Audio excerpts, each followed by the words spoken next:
नमस्कार मंडळी, तिखट पाहुणचार रेसिपीज मध्ये आज आपण घरच्या घरी बर्गर कसं बनवायचं ते बघणार आहोत। मस्त कॅफे स्टाईल हे बर्गर तयार झालेला आहे। मार्केटमध्ये मिळणाऱ्या बर्गर पेक्षाही चवीला भन्नाट असं हे बर्गर तयार झालं होतं। तर बर्गर बनवायचं म्हटलं तर सर्व काही रेडीमेडच आणतो, परंतु यामध्ये जी आलू टिक्की असते, व्हेज टिक्की असते, ती परफेक्ट क्रंची आणि क्रिस्पी कशी बनवायची हे मी सांगितलेलं आहे। त्यामुळे व्हिडिओ शेवटपर्यंत नक्की बघा। ब्रेड क्रम्स आपण घरी बनवलेले आहे। लागणारा बर्गरचा जो सॉस आहे तो सुद्धा घरात उपलब्ध असणाऱ्या सॉसेस पासून तयार केलेला आहे। तर चला मस्त ही बर्गरची रेसिपी घरच्या घरी कशी बनवायची ते बघूया। पण त्या अगोदर तुम्ही जर आपल्या चॅनलला सबस्क्राइब केलं नसेल तर पटकन सबस्क्राइबचं बटन दाबा, शेजारील बेल आयकॉन सुद्धा प्रेस करा, म्हणजे यापुढील जे व्हिडिओ मी अपलोड करेल त्याचे नोटिफिकेशन सर्वात अगोदर तुमच्यापर्यंत पोहोचेल। तर सर्वात अगोदर इथे आपल्याला ब्रेड क्रम्स तयार करायचे आहे। त्यासाठी मी वापरलेला आहे आटा ब्रेड। आता मिक्सरच्या भांड्यामध्ये 6 ते 7 ब्रेड घेऊन त्याचे तुकडे करून ते मिक्सरच्या भांड्यात घालायचे। मिक्सरला हे पल्स मोल्ड वर मिक्सर चालू बंद करत 1-2 सेकंद फक्त फिरवून घ्यायचं आहे। तर या ठिकाणी मी आटा ब्रेड वापरला, तुम्ही ब्राऊन ब्रेड किंवा जो साधा व्हाईट कलरचा असतो तो ब्रेड वापरला तरी चालेल। तर बघा या पद्धतीने मी ब्रेड क्रम्स तयार करून घेतले। तर ह्याच पद्धतीचं असं रवाळ टेक्स्चर आलं पाहिजे। फक्त मिक्सर हे एकसारखं फिरवू नका, नाहीतर मग ब्रेडचा लगदा होऊ शकतो। तर इथे आपले ब्रेड क्रम्स रेडी आहे। आता आलू टिक्की कशी बनवायची किंवा जी व्हेज टिक्की लागणार आहे बर्गर साठी ती कशी करायची ते बघूया। त्यासाठी बघा एका मोठ्या भांड्यामध्ये मी 3 मध्यम आकाराचे बटाटे हे बारीक किसणीच्या मदतीने असे किसून घेते। तुम्ही कुस्करून घेतलं तरी चालेल, पण असं बारीक किसून घेतलं की याची टिक्की ही परफेक्ट अशी तयार होते। त्यानंतर मार्केट सारखा फ्लेवर येण्यासाठी यामध्ये मी पनीर वापरणार आहे। तर थोडंसंच पनीर घेतलेलं आहे, परंतु याचा फ्लेवर हा खूप छान टिक्की मध्ये उतरणार आहे। तर पनीर सुद्धा कुस्करून घ्या किंवा किसून घ्या। यात तुम्ही चीज सुद्धा किसून घालू शकता, परंतु मी चीज काही वापरलेलं नाही, तुमच्याकडे असेल तर नक्कीच ऍड करा। त्यासोबतच या ठिकाणी मी एक मध्यम आकाराचं गाजर किसून घातलं। नंतर हिरवा वाटाणा, तर हा मी थोडासा उकडून घेतलेला आहे, म्हणजेच बॉईल करून घेतलेला आहे। आणि एक मध्यम आकाराचा बारीक चिरलेला कांदा। तर इथे आवडीनुसार क्वांटिटी ही तुम्ही कमी जास्त प्रमाणात घेऊ शकता किंवा इतर व्हेजेस सुद्धा ऍड करू शकता। तर आता हे सर्व चांगलं मिक्स करून घ्यायचं, चांगलं एकजीव करून घ्यायचं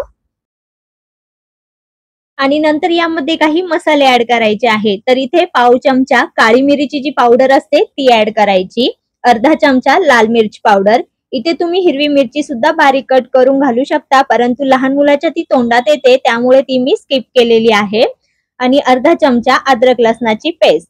सोबतच इथे मी पाव चमचा इतका चाट मसाला देखील ऍड केला, म्हणजे आपली जी टिक्की आहे ती मस्त चटपटीत तयार होईल। आणि आता सर्वात शेवटी चवीनुसार मीठ ऍड करायचं आणि पुन्हा एकदा हे मसाले यामध्ये मिक्स करून घ्यायचे। पण त्यापूर्वी यामध्ये मी बारीक चिरलेली कोथिंबीर सुद्धा ऍड केलेली आहे। तर हे आता चांगलं मिक्स करून घेऊ। तर टिक्कीला बाइंडिंग येण्यासाठी आपण इथे बटाटा तर वापरलेलाच आहे, परंतु कॉर्नफ्लॉवर आणि मैदा यामध्ये ऍड न करता जे ब्रेड क्रम्स आपण सुरुवातीला तयार करून घेतलेले होते ते बाइंडिंग साठी यामध्ये वापरणार आहोत। तर लागेल तसं तुम्ही अंदाजानुसार यामध्ये हे ऍड करू शकता। तर मी सुरुवातीला बघा 4 ते 5 चमचे यामध्ये ऍड केलेला आहे। तर हे ब्रेड क्रम्स सुद्धा यामध्ये चांगले मिक्स करून घेऊ आणि नंतर हातानेच बघा हे असं चांगलं कुस्करून घ्यायचं आहे आणि हाताने सहजरित्या टिक्कीला शेप देता येईल इतपत हे पीठ असं चांगलं गोळा करून घ्यायचं, व्यवस्थित बाइंड करून घ्यायचं। तर हे परफेक्ट तयार झालेलं आहे। हाताला आता थोडंसं तेल लावून बघा याला टिक्कीचा आकार द्यायचा आहे। तर इथे मी गोलाकारच टिक्की तयार करून घेणार आहे। तर ही टिक्की बनवत असताना बर्गरचा जो बन आहे त्यापेक्षा थोडीशी मोठी, म्हणजे थोडासा मोठा आकार ठेवायचा आहे।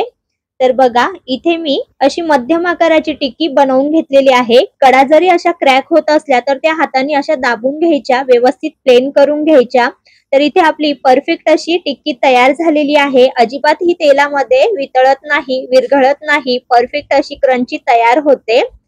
प्लेट मध्ये काढून घेऊ आणि आता ह्याच पद्धतीने सर्व टिक्की तयार करून घेऊ। साधारणपणे एवढ्या मिश्रणामध्ये बघा इथे 5 टिक्की तयार झालेल्या आहे।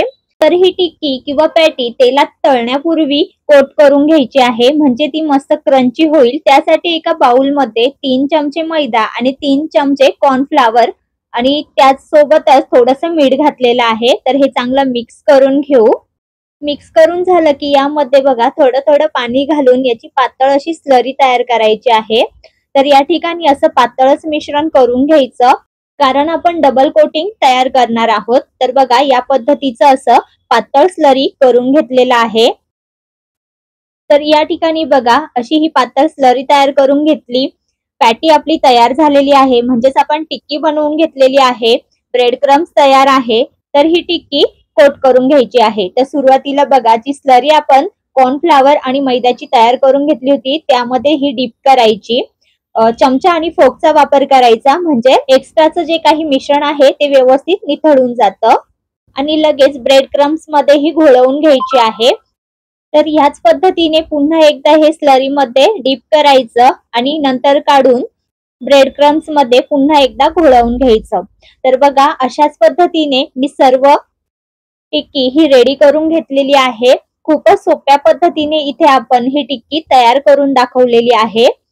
दाखविल्या पद्धतीने जर तुम्ही टिक्की कराल तर परफेक्ट अशी ही कुरकुरीत अशी क्रिस्पी मस्त आलू टिक्की किंवा व्हेज टिक्की तयार होणार आहे। तर या ठिकाणी ब्रेड क्रम्स आपण डबल कोटिंग केल्यामुळे थोडंसं जास्त प्रमाणात लागू शकतं। तर या ठिकाणी तुम्ही सिंगल कोटिंग सुद्धा करू शकता, परंतु डबल कोटिंग केल्यामुळे जी आलू टिक्की आहे ती छान क्रिस्पी आणि कुरकुरीत तयार होते। तर या ठिकाणी सर्व टिक्की आपली कोट करून तयार आहे। तर आता ही तळायला घेऊ। तळण्यासाठी बघा गॅसवर मी इथे तेल हे मध्यम आचेवर चांगलं गरम करून घेतलेलं आहे। तर कमी तेलामध्येच ही तळली जाते, जास्तही तेलाची गरज पडत नाही। तर ही आपण डीप फ्राय करणार आहोत। तर बघा एक एक करून आपण ही दोन्ही बाजूने छान क्रंची ब्राऊन रंगावर तळून घेणार आहोत। जर या ठिकाणी तुम्हाला ब्रेड क्रम्सचा वापर करायचा नसेल तर तुम्ही पोह्यांचा सुद्धा वापर करू शकता। पोहे मिक्सरला रवाळ वाटून घ्यायचे आणि ते सुद्धा यामध्ये ऍड करून सेम पद्धतीने तयार करू शकता। तर बघा मस्त क्रिस्पी आपली इथे टिक्की तयार झालेली आहे। तेलात अजिबात विरघळलेली नाही, मस्त क्रिस्पी तयार झालेली आहे। तर ह्याच पद्धतीने मी सर्व टिक्की तळून घेतल्या आणि तेल बघा तेल सुद्धा कमीच लागलेलं आहे, जास्तही ह्या तेलकट झालेल्या नाही। मस्त क्रंची दिसत आहे। आवाज बघा मस्त क्रिस्पी झालेले आहे, छान कुरकुरीत झालेले आहे। हे तर तुम्हाला आवाजावरून समजलंच असेल। बर्गर सॉस तयार करूया। त्यासाठी बघा इथे मी 3 ते 4 चमचे एका बाउल मध्ये मेयोनीज घेतलं। तर मेयोनीज हे आपल्याला थोडंसं जास्तच लागणार आहे। त्यानंतर 2 चमचे टोमॅटो केचप आणि आता यातच 2 चमचे रेड चिली सॉस आणि थोडंसं लाल तिखट साधारणपणे पाव चमचा। तर आता हे सर्व चांगलं एकजीव करून घ्यायचं, चांगलं मिक्स करून घ्यायचं। तर बघा घरच्या सॉस मध्ये इथे आपला बर्गर सॉस सुद्धा रेडी झालेला आहे, वेगळा सॉस आणायची सुद्धा गरज पडत नाही। आता बर्गर असेंबल करण्यासाठी बघा इथे मी बर्गर बन आणलेला आहे। तर कोणत्याही बेकरी शॉप मध्ये तुम्हाला हा बन मिळून जाईल। तर हे एक पॅकेट मला 45 रुपयाला मिळालं, त्यामध्ये 6 बर्गर होऊ शकतात। तर बघा इथे सुरुवातीला मी 2 बर्गर करून दाखवते। तर जे एक बन असतं त्याचे 2 भाग करायचे। तर या पद्धतीने मी चाकूने 2 समान भाग करून घेतले। तर आपण हे बटर मध्ये थोडेसे तव्यावर फ्राय करून घेणार आहोत, म्हणजे हे छान क्रंची तयार होतील। त्यासाठी तवा गरम करून त्यावर चमचाभर बटर घातलं। आता बटर मध्ये बघा हे असं घोळवून घ्यायचं आहे, थोडंसं भाजून घ्यायचं आहे, म्हणजे हे बन सुद्धा व्यवस्थित गरम होईल। जास्तही भाजायचे नाही, हलकेसेच हे भाजून घ्यायचे आहे। तर बघा दोन्ही बाजूने हे मी थोडेसे भाजून घेतले। त्याचबरोबर इथे मी गोलाकार असा बारीक पातळ कांदा कापून घेतलेला आहे। त्याच पद्धतीने काकडी आणि टोमॅटो सुद्धा गोलाकार कापून घेतला। पत्ता कोबी असते तिची बघा अशी पानं काढून घेतली आणि ती उकळत्या पाण्यामध्ये थोडंसं मीठ घालून थोडीशी नरम करून घेतलेली आहे। तर आता सर्व साहित्य रेडी आहे। तर बर्गर असेंबल करूया। तर सुरुवातीला बर्गर बन घेऊन त्यावर जो सॉस आपण तयार केलेला होता तो लावायचा। बघा एकसारखा असा पसरवून घ्यायचा, त्यावर ठेवायची मस्त ही गरमागरम टिक्की। आता वरतून यावर थोडासा चाट मसाला स्प्रिंकल केला, त्यानंतर कांदा, काकडी आणि टोमॅटो सोबतच पत्ता कोबी ठेवून घेतला, तर इथे तुम्ही तुमच्या आवडीनुसार हे बर्गर तयार करू शकता। वरतून पुन्हा एकदा मी चाट मसाला घातला, तुम्ही लाल तिखट सुद्धा ऍड करू शकता आणि हे वरचा बन पॅक करून घ्यायचा। तर बघा, खूपच सोप्या पद्धतीने इथे घरच्या घरी आपलं मार्केट स्टाईल बर्गर तयार झाला आहे। यामध्ये तुम्ही चीज स्लाइस ठेवू शकता, म्हणजे चीजी बर्गर तयार होईल। तर कशी वाटली तुम्हाला आजची ही रेसिपी? दिसायला तर मस्त टेस्टी असं दिसत आहे। तर ह्याच पद्धतीने बघा, मी दुसरंही बर्गर तयार करून घेतलं आहे। तर हे बर्गर कट करून दाखवते। आतील पॅटी बघा मस्त परफेक्ट झालेली आहे। जी आलू टिक्की आहे, व्हेज टिक्की आहे, ती परफेक्ट कुरकुरीत झालेली आहे आणि चवीला मात्र हे खूपच अप्रतिम आणि भन्नाट असं तयार झालं होतं। तर तुम्ही सुद्धा घरच्या घरी नक्की तयार करून बघा। रेसिपी कशी वाटली हे कमेंट मध्ये सांगा। आजची ही बर्गरची रेसिपी तुम्हाला आवडली असेल तर नक्की एक लाईक करा। तुमच्या एका लाईक मुळे मला नवनवीन व्हिडिओज बनवण्यासाठी प्रेरणा मिळत असते। चला तर मग पुन्हा भेटूया एका नवीन रेसिपी सोबत। तोपर्यंत धन्यवाद।